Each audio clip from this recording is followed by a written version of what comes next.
In the beginning of the year, what have you said to yourself? Now, some people wake up in the morning and say, I just wish say make I just sleep, but man don't sleep till next year. You are praying to God those because of what happened to you the previous day. You don't want to live to another day, which is better than which tomorrow is better than this present day. Some people wake up in the morning and say, Nigeria, this president.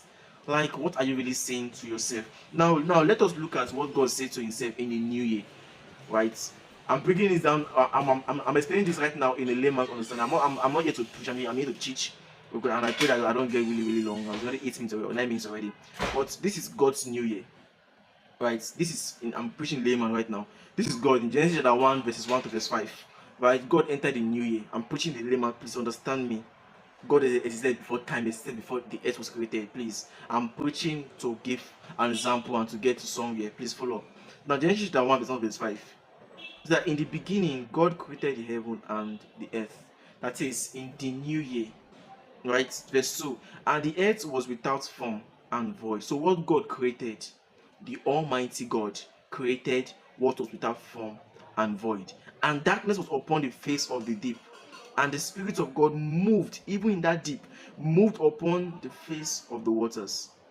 Now God did not complain. God did not cry and say, "Oh, what I created, how dare what I created? How dare the creation not be perfect and the rest of it."